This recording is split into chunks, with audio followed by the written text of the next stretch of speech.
Hi, I'm Taylor.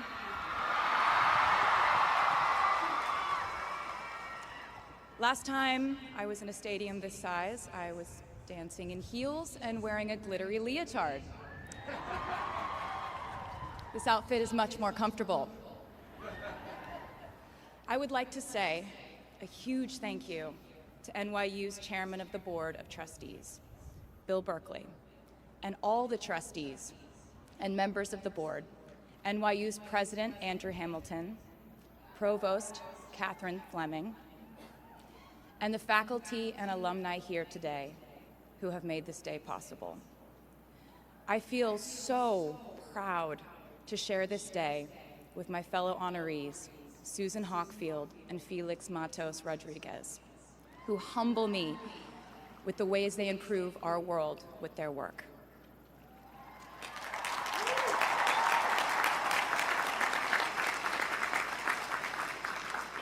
As for me, I'm 90% sure the main reason I'm here is because I have a song called 22.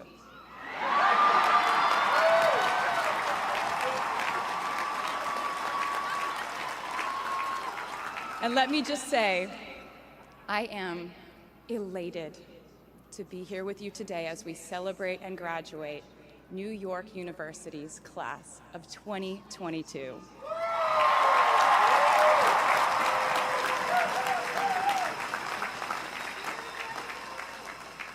Not a single one of us here today has done it alone. We are each a patchwork quilt of those who have loved us, those who have believed in our futures, those who showed us empathy and kindness, or told us the truth even when it wasn't easy to hear. Those who told us we could do it when there was absolutely no proof of that. Someone read stories to you and taught you to dream, and offered up some moral code of right and wrong for you to try and live by. Someone tried their best to explain every concept in this insanely complex world to the child that was you as you asked a bazillion questions, like, how does the moon work? And why can we eat salad but not grass? And maybe they didn't do it perfectly. No one ever can. Maybe they aren't with us anymore. In that case, I hope you'll remember them today. If they are in this stadium, I hope you'll find your own way to express your gratitude for all the steps and missteps that have led us to this common destination.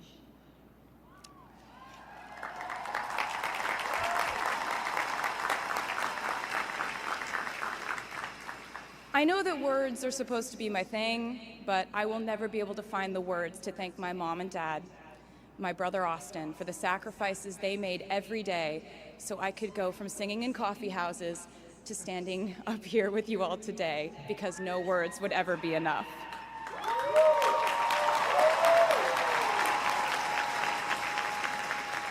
To all the incredible parents, family members, mentors, teachers, allies, friends, and loved ones here today who have supported these students in their pursuit of educational enrichment, let me say to you now, welcome to New York.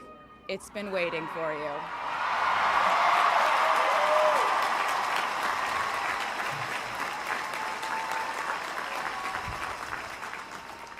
I'd like to thank NYU for making me, technically, on paper at least, a doctor.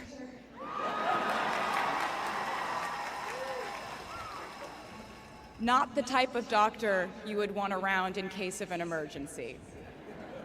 Unless your specific emergency was that you desperately needed to hear a song with a catchy hook and an intensely cathartic bridge section.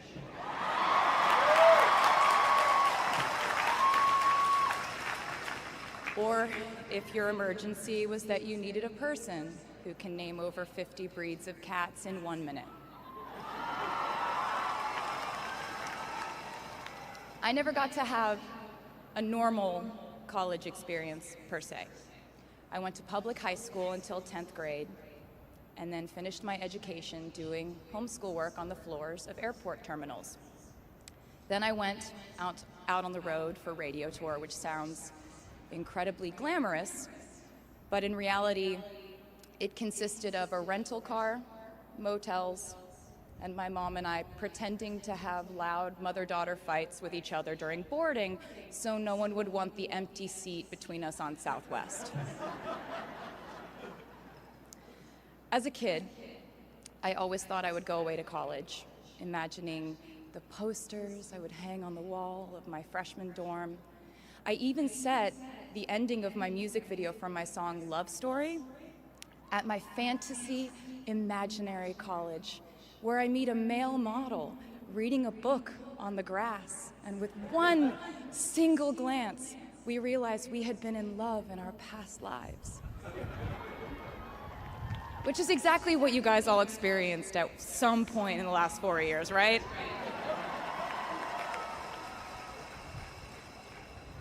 But I really can't complain about not having a normal college experience to you, because you went to NYU during a global pandemic, being essentially locked into your dorms and having to do classes over Zoom. Everyone in college during normal times stresses about test scores, but on top of that, you also had to pass like 1,000 COVID tests. I imagine the idea of a normal college experience was all you wanted too. But in this case, you and I both learned that you don't always get all the things in the bag that you selected from the menu in the delivery service that is life. You get what you get. And as I would like to say to you wholeheartedly, you should be very proud of what you've done with it. Today, you leave New York University and then go out into the world searching what's next. And so will I.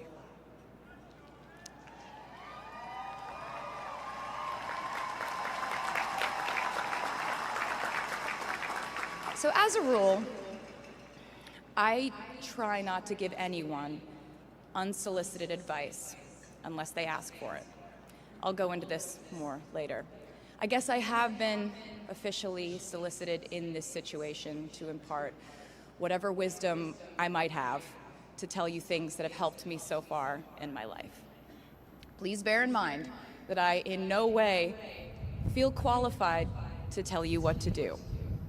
You've worked and struggled and sacrificed and studied and dreamed your way here today. And so you know what you're doing. You'll do things differently than I did them, and for different reasons. So I won't tell you what to do, because no one likes that. I will, however, give you some life hacks I wish I knew when I was starting out my dreams of a career and navigating life, love, pressure, choices, shame, hope, and friendship. The first of which is, life can be heavy, especially if you try to carry it all at once. Part of growing up and moving into new chapters of your life is about catch and release. What I mean by that is knowing what things to keep and what things to release. You can't carry all things, all grudges, all updates on your ex, all enviable promotions your school bully got at the hedge fund his uncle started. Decide what is yours to hold and let the rest go. Oftentimes, the good things in your life are lighter anyway, so there's more room for them. One toxic relationship can outweigh so many wonderful, simple joys. You get to pick what your life has time and room for. Be discerning. Secondly, learn to live alongside cringe. No matter how hard you try to avoid being cringe, you will look back on your life and cringe retrospectively.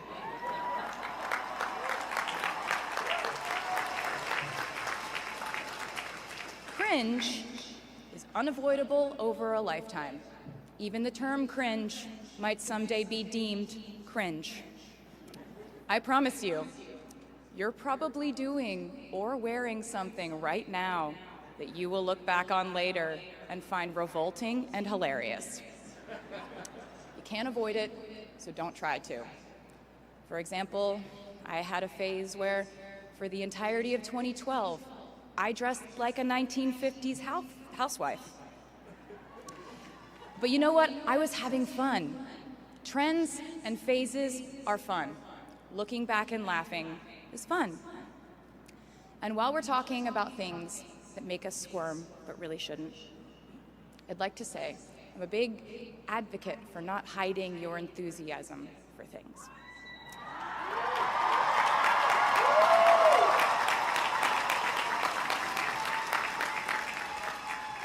It seems to me that there is a false stigma around eagerness in our culture of unbothered ambivalence. This outlook perpetuates the idea that it's not cool to want it, that people who don't try are fundamentally more chic than people who do. And I wouldn't know because I've been a lot of things, but I've never been an expert on chic, but I'm the one who's up here, so you have to listen to me when I say this. Never be ashamed of trying. Effortlessness is a myth. The people who wanted it the least were the ones I wanted to date and be friends with in high school. The people who want it the most are the people I now hire to work for my company.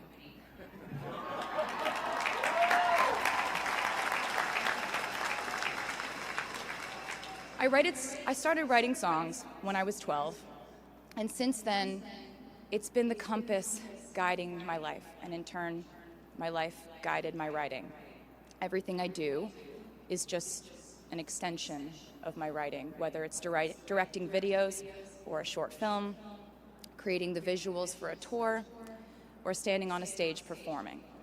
Everything is connected by my love of the craft, the thrill of working through ideas and narrowing them down and polishing it all up in the end, editing, waking up in the middle of the night, throwing out the old idea because you just thought of a newer, better one, or a plot device that ties the whole thing together.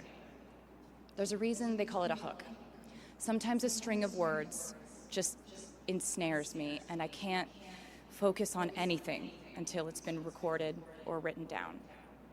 As a songwriter, I've never been able to sit still or stay in one creative place for too long. I've made and released 11 albums, and in the process, I've switched genre from country to pop to alternative to folk. And this might sound like a very songwriter-centric line of discussion, but in a way, I really do think we are all writers. And most of us write in a different voice for different situations. You write differently in your Instagram stories than you do your senior thesis. You send a different type of email to your boss than you do your best friend from home. We are all literary chameleons, and I think it's fascinating. It's just a continuation of the idea that we are so many things all the time. And I know it can be really overwhelming figuring out who to be and when, who you are now, and how to act in order to get where you want to go. I have some good news. It's totally up to you. I have some terrifying news. It's totally up to you. I said to you earlier that I don't ever offer advice unless someone asks me for it, and now I'll tell you why. As a person who started my very public career at the age of 15, it came with a price. And that price was years of unsolicited advice. Being the youngest person in every room for over a decade meant that I was constantly being issued warnings from older members of the music industry, media, interviewers, executives, and this advice often presented itself as thinly veiled warnings, See, I was a teenager at a time when our society was absolutely obsessed with the idea of having perfect young female role models. It felt like every interview I did included slight barbs by the interviewer about me one day running off the rails. And that meant a different thing to every person who said it to me. So I became a young adult while being fed the message that if I didn't make any mistakes, all the children of America would grow up to be perfect angels. However, if I did slip up, the entire earth would fall off its axis, and it would be entirely my fault, and I would go to pop star jail forever and ever. It was all centered around the idea that mistakes equal failure, and ultimately, the loss of any chance at a happy or rewarding life. This has not been my experience. My experience has been that my mistakes led to the best things in my life. And being embarrassed when you mess up, it's part of the human experience. Getting back up, dusting yourself off, and seeing who still wants to hang out with you afterward and laugh about it, that's a gift. The times I was told no, or wasn't included, wasn't chosen, didn't win, didn't make the cut, looking back, it really feels like those moments were as important, if not more crucial, than the moments I was told yes. Not being invited to the parties and sleepovers in my hometown made me feel hopelessly lonely. But because I felt alone, I would sit in my room and write the songs that would get me a ticket somewhere else. Having label executives in Nashville tell me that only 35-year-old housewives listen to country music, and there was no place for a 13-year-old on their roster, made me cry in the car on the way home. But then I'd post my songs on my MySpace, and yes, MySpace. And I would message with other teenagers like me who loved country music, but just didn't have anyone singing from their perspective. Having journalists write in-depth, oftentimes critical pieces about who they perceived me to be made me feel like I was living in some weird simulation. But it also made me look inward to learn about who I actually am. Having the world treat my love life like a spectator sport in which I lose every single game was not a great way to date in my teens and 20s. But it taught me to protect my private life fiercely. Being publicly humiliated over and over again at a young age was excruciatingly painful, but it forced me to devalue the ridiculous notion of minute-by-minute, ever-fluctuating social relevance and likability.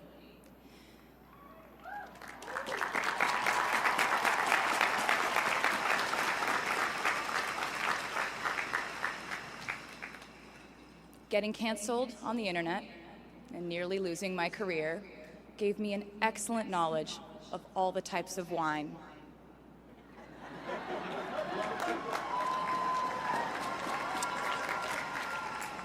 I know I sound like a consummate optimist, but I'm really not. I lose perspective all the time. Sometimes everything just feels completely pointless. I know the pressure of living your life through the lens of perfectionism. And I know that I'm talking to a group of perfectionists because you are here today graduating from NYU.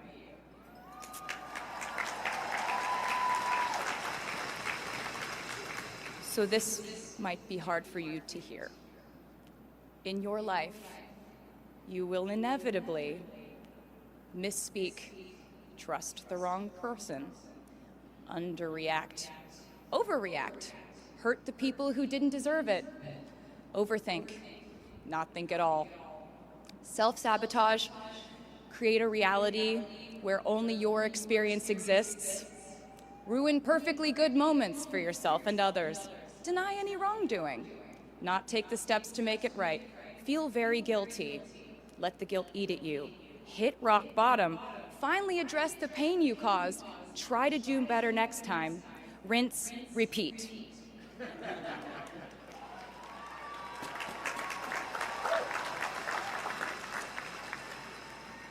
And I'm not gonna lie, these mistakes will cause you to lose things. I'm trying to tell you that losing things doesn't just mean losing. A lot of the time, when we lose things, we gain things too. Now you leave the structure and framework of school and chart your own path. Every choice you make leads to the next choice, which leads to the next, and I know it's hard to know which path to take. There will be times in life where you need to stand up for yourself. Times when the right thing is actually to back down and apologize. Times when the right thing is to fight. Times when the right thing is to turn and run. Times to hold on with all you have. And times to let go with grace. Sometimes the right thing to do is to throw out the old schools of thought in the name of progress and reform. Sometimes the right thing to do is to sit and listen to the wisdom of those who have come before us. How will you know what the right choice is in these crucial moments? You won't. How do I give advice to this many people about their life choices? I won't. The scary news is you're on your own now. But the cool news is you're on your own now.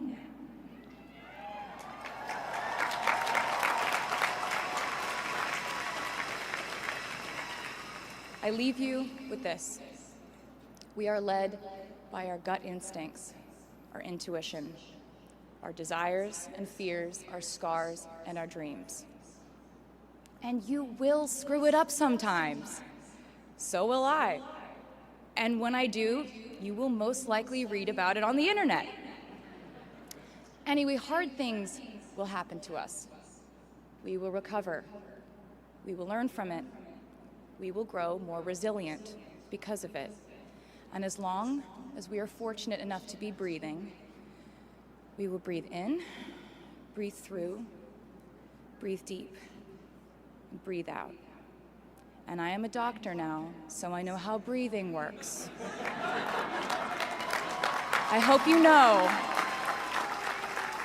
how proud I am to share this day with you.